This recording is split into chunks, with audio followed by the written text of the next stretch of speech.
Desa khusus Pasitalu, yang terletak di wilayah Kecamatan Takabonerate, Kabupaten Kepulauan Selayar, Provinsi Sulawesi Selatan, kini menjadi sorotan setelah keindahan alamnya terekam melalui kamera drone.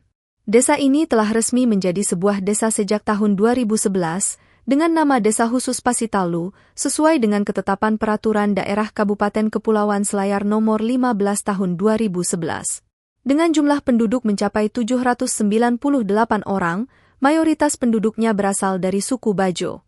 Dari jumlah tersebut, terdiri dari 374 laki-laki dan 424 perempuan, menunjukkan keberagaman dan kehidupan yang dinamis di dalamnya. Salah satu daya tarik utama Desa Khusus Pasitalu adalah keindahan alamnya, terutama pantainya yang menakjubkan. Pantai-pantai di desa ini menjadi objek wisata alam yang menarik, menawarkan pemandangan indah dan kekayaan biota laut yang memukau. Meskipun akses ke Desa Khusus Pasitalu cukup menantang, dengan menempuh kurang lebih 8 jam perjalanan laut dari Benteng, ibu kota Kabupaten Selayar, namun pesona alamnya membuat perjalanan tersebut seolah menjadi petualangan yang tak terlupakan bagi para pengunjung. Pulau ini juga merupakan bagian dari kawasan Balai Taman Nasional Takabonerate, menambah nilai tambah bagi desa ini sebagai destinasi wisata yang ramah lingkungan dan berkelanjutan. Dengan perekaman menggunakan kamera drone, keindahan Desa Khusus Pasitalu kini semakin terungkap dan menjadi daya tarik bagi para wisatawan yang ingin menjelajahi keindahan alam Indonesia yang memukau.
Download Tribun X sekarang, menghadirkan lokal menjadi Indonesia.